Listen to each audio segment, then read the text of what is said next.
So now with the second concept, as we were discussing in the previous lecture, we have second lecture also. So we have to consider waterborne diseases. Waterborne diseases are the diseases which are being caused due to the dirty water.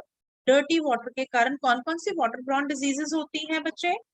That is, we had already discussed. That is diarrhea, malaria, cholera, और jaundice और loose motions.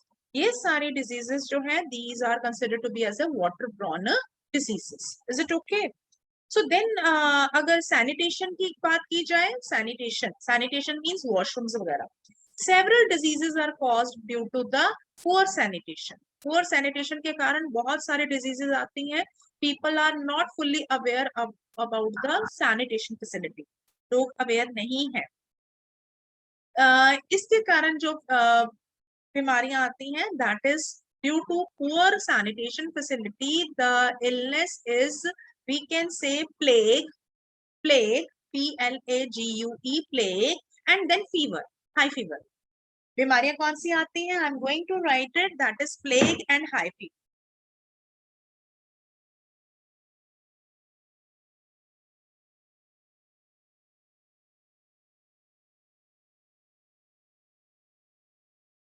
Is it okay? So plague or high fever जो है, these are the problems which is due to the bad sanitation. So improvement can be done by maintaining the cleanliness and proper disposal of water from the sanitation side, washroom side. Sewage होना, proper sewage should be there so that that kind of diseases should not spread. Dirty water should not be on the ground and it should not cause any kind of illness. So government क्या ensure करती है? Government, मैंने तुम्हें बताया था, government is providing facility of finance to the poor people to make the sanitation facility at their homes. Washrooms अभी मैंने बताया पिछले lecture में, बताया ना? Government has given the amount, a fixed amount to all the poor families so that they should have the washrooms in their home. Because it is a part of स्वच्छ भारत अभियान, जो हमारा ये चला है मुहिम, भारत देश का चला हुआ ना स्वच्छ भारत अभियान. Yes, ma'am. उसका मेन मोटिव क्या है? Every family at home should have one washroom. Is it okay? So next, last question देखिए. Last question we were about to read. That was number 4. कौन सा question था? Write a note on Costa Rican approach. Write a note on Costa Rican approach. This was the question. So Costa Rican approach means Costa Rican was the healthiest country in which continent? South America. South South America. America. So they do not spend on dash. Army. On army. And they spend all the amount, instead of spending it on the army, spend on Welfare of the welfare of health To the people. and by spending it, they invested on number 1, by spending their amount on standardization, nutrition, Education. They provide drinking water, sanitation, nutrition, pure and drinking water, because they environment. want to make the people of Costa Rican a very healthy people. Is it okay? So will you be able to write these answers? yes ma'am, Without doubt? Yes, ma'am. They helps to provide pure drinking water, they helps to maintain sanitation, they helps to provide nutrition and housing, and health education also important considered. Health importance means giving the awareness through the programs, through the media, through the plays, through the songs, so that common people or illiterate people come to know about what is the importance of health. So with this, they had made the essential changes in the health part and make the people aware from this thing. Any doubt related to this? कोई doubt हो जाएगा? Now next concept आता है glossary. Glossary discuss कर लेते हैं. You have to write down in your notebook or you can मतलब फिर तुम लोग भूल जाओगे अगर notebook पे नहीं लिखोगे ना तो you will not able to learn it during the exam time. So public, an activity or the services that is meant for all the people in the country and is mainly organized by the government. So an activity or the service which is being provided by the government is known as a public services. This includes school, this includes hospital, telephone services. People can demand these services and also raise question about their non-functioning. अगर ये चीजें सही ना चल रही हो तो लोग जो है डिमांड भी कर सकते हैं सरकार से कि why they are not working properly. Got it? Clear है? Now next concept जो आता है that is private. An activity or the services which are being organized by the individual or the company for their own gain. Gain के साथ bracket में लिख लो profit. Gain के साथ ब्रैकेट में लिख लीजिए profit, क्योंकि जब भी वो होगा तो वो gain के लिए ही काम करता है. Every private person. अब suppose आपके पेरेंट्स जो हैं अगर वो शॉप चलाते हैं, अगर वो बिजनेस करते हैं, अगर इंडस्ट्री करते हैं तो उनका मेन मोटिव क्या होता है? टू अर्न द प्रॉफिट, है ना? So every private organisations run by the individual और बाय द इंस्टीट्यूशन और by the company, their main motive, उनका मेन उद्देश्य क्या है? To earn profit. ठीक है? And to provide services. अब प्राइवेट सेक्टर के हॉस्पिटल्स जो है वो सर्विसेज बेटर देते हैं एज कंपेयर टू गवर्नमेंट, हम सारे मानते हैं. क्यों सर्विसेज देते हैं? ताकि अगली बार भी कोई भी प्रॉब्लम आए तो हमारे हॉस्पिटल में सारे आए, हमारे स्कूल्स में सारे आए, हर कोई अच्छा अच्छा देने की कोशिश करता है. This is what the difference between the public and the private. So next item, medical tourist. Who are medical tourist? This refer to the foreigners. ये किसके लिए रेफर करता है? This term medical tourist refer to the foreigners who come to our country, जो हमारी country में आते हैं for specifically taking medical treatment. Specially किस लिए आते हैं? हमारे देश में to get the medical treatment at hospital that offers world class facility. पूरे संसार में सबसे ज्यादा अच्छी मेडिकल फैसिलिटी कहां पर है? भारत में. और आप अगर इस चीज को मानते हैं तो लास्ट ईयर कोविड की सिचुएशंस में हमारा भारत जो है वो पूरी तरह से बचा हुआ था. इतनी वर्स्ट कंडीशन नहीं थी, लेकिन बिकॉज जैसे ही लॉकडाउन खत्म हुए, मार्केट्स ओपन हुई, we people become very casual. We were enjoying parties, we were enjoying restaurants and get-togethers, all the things we have done, and even we were forgetting to wear mask and maintain social distancing. तो क्या हुआ? जो वो problem थी, वो problem से हम बच रहे थे because of the huge population. Still we were getting out from that. But हमारी ही गलती ने हम सबको दोबारा के दोबारा जो है उसके अंदर डाल दी. अब दोबारा कंडीशंस जो है वो सेकेंड वेव, अब फिर लॉकडाउन स्टार्ट हो गए हैं. लॉकडाउन फिर स्टार्ट हो गए, कर्फ्यू स्टार्ट हो गया. कर्फ्यू का मतलब क्या है? If you will be going out, curfew start हो गया because if you will be going out you will be punished by the police.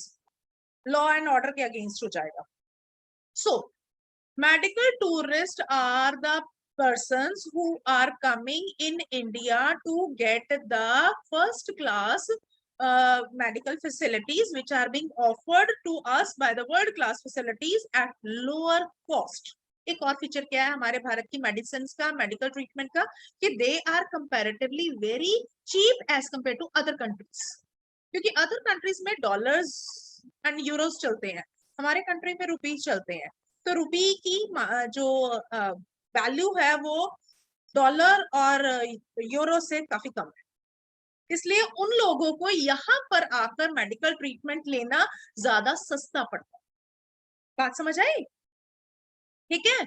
Next आ जाता है, and they would have to pay their own countries. अपनी countries में पे करेंगे तो they have to pay in the form of you can say dollars and euros, है ना. और हमारे इंडिया में आके रुपी 72 रुपीज उनके 1 रुपी के बराबर है. तो उन्होंने अगर 5 रुपी भी पे की है तो उनके लिए कोई ज्यादा नहीं है. They earn in the dollars and spend in the rupees. So it will be quite cheap for them. That is why more medical tourists are coming to India to get the best medical services. Is it okay? No doubt. Then communicable diseases. Communicable diseases क्या होती है? जो एक बंदे से दूसरे बंदे में फैलती, एक जगह होने से दूसरे जगह में दोबारा हो जाती. These are the diseases that are spread from one person to another in many ways, such as through water, पानी से, through food और air. और आज की डेट में जो कोविड हो रहा है वो किससे है? कम्युनिकेबल है. Yes, ma'am. हाँ. So वो भी these communicable Yes, ma'am. diseases are the diseases which is spread from one person to another person from the agent water, from the agent we can say air or food. Got it? So next आता है OPD. अभी पूछ रहे थे OPD क्या होता है? This is the short form of outpatient department. यानी कि हॉस्पिटल में जो दाखिल नहीं हुए होते, हॉस्पिटल में जो एडमिट नहीं होते, लेकिन वो मेडिसिन लिखवा के वापस आ जाते हैं. ठीक है. डॉक्टर देखते हैं ना सुबह 9 बजे से लेके 2 बजे तक, देखते हैं कि नहीं देखते?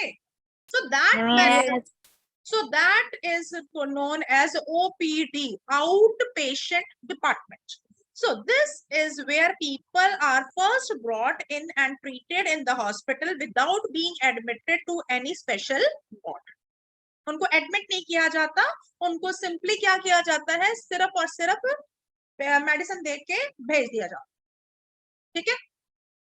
नेक्स्ट आता है एथिक्स. अब देखो एथिक्स की बात करो. जब हम क्लास स्टार्ट करते हैं तो everyone greets me in one way. किस वे में करते हो आप मुझे greet? Good morning. Good morning. Good morning. Ma'am, ये good किसने सिखाया? morning. ये सब कुछ किसने सिखाया आपको? हमारे पेरेंट्स. हमारे पेरेंट्स. हमारे parents. Teachers. Teachers, parents, those who are Parents, guiding us teachers. To behave properly. जैसे अभी मैंने 2-3 बच्चों का नाम लेके कह दिया कि प्लीज बेटा डोंट सिट ऑन बेड. ये मैंने क्या सिखाने की कोशिश की? Good ethics. क्या सिखाने की कोशिश की? एथिक्स. एथिक्स क्या होता है? प्रिंसिपल्स, हमारे सिद्धांत. प्रिंसिपल्स यहाँ स्कूल का प्रिंसिपल नहीं है, PAL नहीं है. जो स्कूल के प्रिंसिपल होते हैं उनके स्पेलिंग होते हैं PRINCIPAL. यहाँ पर जो प्रिंसिपल है वो है PRINCIPLE. यही स्पेलिंग है ना? प्रिंसिपल की यही स्पेलिंग है या नहीं है? ये प्रिंसिपल ma'am. का मतलब Yes, क्या ma'am. है? सिद्धांत, हमारे नॉर्म्स, हमारे norms. So these are the principles that influence a person's behavior. That influence a person's behavior. जैसे तुम लोग every time you whenever we meet in one time, first time in a day, you greet me. और हम लोग भी आपस में एक दूसरे को greet कर रहे हैं. These are the ethics. These are the principles which are being given to us, taught to us by our elders. Got it? Next आता है generic names. Generic names क्या होता है? These are the chemical names of drugs. You can learn this much also. Generic names means the chemical names of the drugs. They help in identify the ingredients. अब ingredients कोई भी चीज, ठीक है, ingredients they are globally recognized. ये हर जगह कहाँ पर भी किसी नाम से ले लो, you will come to know. ठीक है. Like acrylic, salicylic acid and citric salicylic acid and generic name of aspirin. अब aspirin का जो aspirin हम medicine लेते हैं इसका generic name की example दी गई है. If you want to learn you can, otherwise if you want to avoid it's okay, no issues. ठीक है. Generic means which are the prescribed ingredients which are globally recognized. Is it okay to everyone? Is it okay Yes, to ma'am. everyone? कोई doubt? हाँ जी Tanya, you were having the doubt. Please ask. Yes. So you have to write the full form of PHC. That is क्या थी? Primary health care. हाँ जी, primary health Care. Centres, care नहीं centre. care. हाँ जी, next Vamika, sorry Vamika हो गया, वंशिका। अभी आपने तान्या को कहा कि जो रिमोट एरियाज थे मैम, रिमोट एरियाज क्या होते हैं? Remote areas, rural, extreme rural areas, where the transportation of public sector is also not available, private sectors are also not available, much goods and services are also not available, so that are considered to be as a very remote area, जहां पर ज्यादा चीजें available नहीं है, no industries there, no more production sectors are there, no more population, education is there, only one school of a government school with one room facilities there. So that kind of area जहां पर extreme weather conditions भी होती हैं, जैसे जहां सारा साल बर्फ पड़ेगी, क्या वहां लोग रहेंगे? No ma'am. No, ma'am. हाँ, तो जहां उतनी को पॉपुलेशन जो वहां पर रहती है, चाहे वो शेपर्ड हो जाए, चाहे वो पेस्टलिस्ट हो जाए, वो लोग जो वहां रहते हैं, तो उनके लिए वो प्रॉब्लम्स जो है वो ज्यादा होती, ठीक है। नेक्स्ट ध्रुव। Excuse me, ma'am. हाँ जी बोलो बेटा। मैम जैसे कि आपने बोला कि कोस्टा रिका की कोई आर्मी नहीं है मैम, अगर उन पर कोई अटैक कर दे मैम, फिर वो अपने आप को डिफेंड कैसे करेंगे? बेटा जी, they had spent many years ago, in spite of spending it on the army, they spent upon the health centers. This is the example they have given, that this much of importance is being given by the people, by the government, to making the health awareness among the people. ये नहीं Okay, कि ma'am. Army नहीं है, army है, but on that year, several years Okay. back, they have not spent single rupee on the army. अगर अब आप हमारे देखो, हमारे इंडिया में हर साल करोड़ों रुपया लगता है आर्मी के ऊपर, do you know?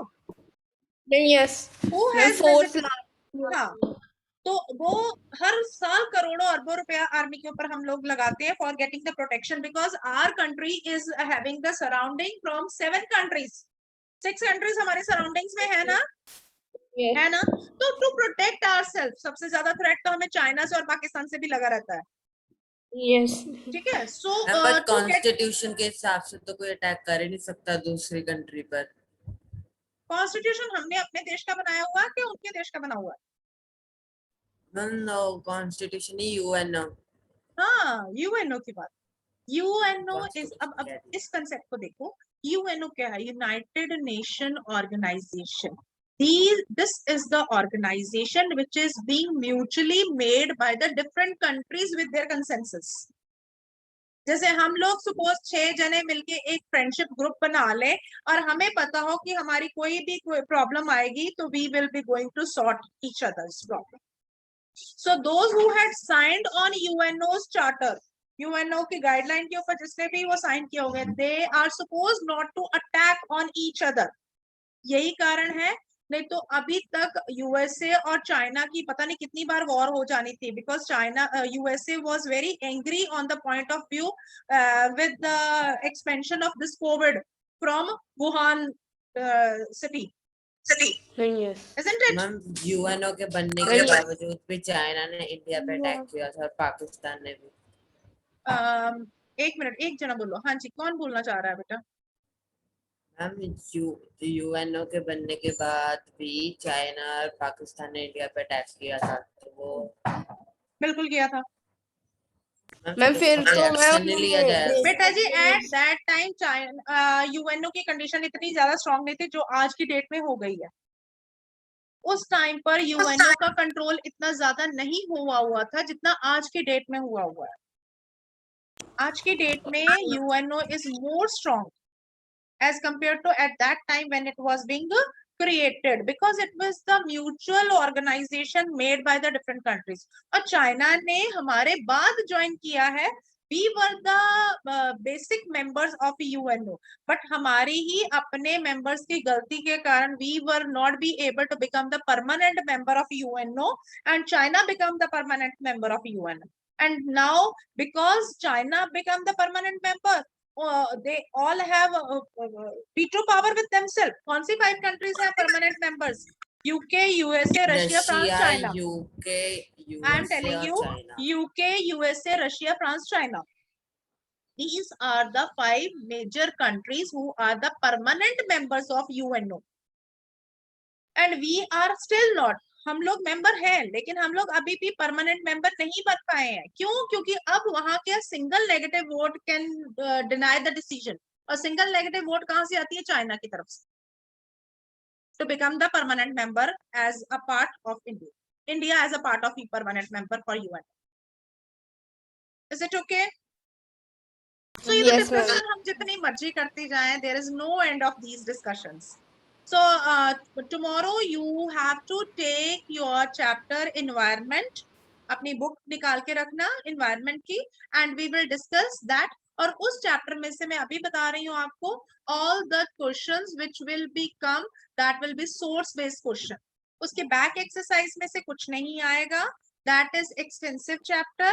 और उसके हमने क्या करना है, सिर्फ source based question और कुछ terms जो है that we will share with you. You have to do that.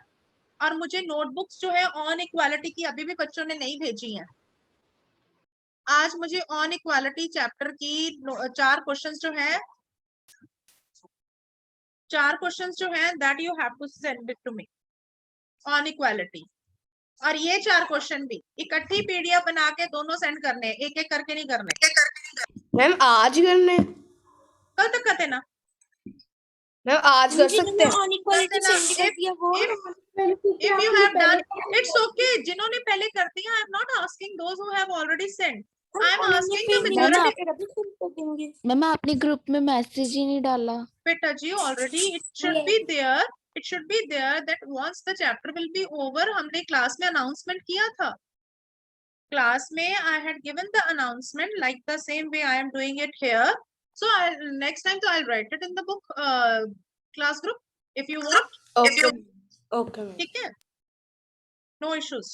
हाँ जी. Any doubt to anyone? Excuse me, ma'am.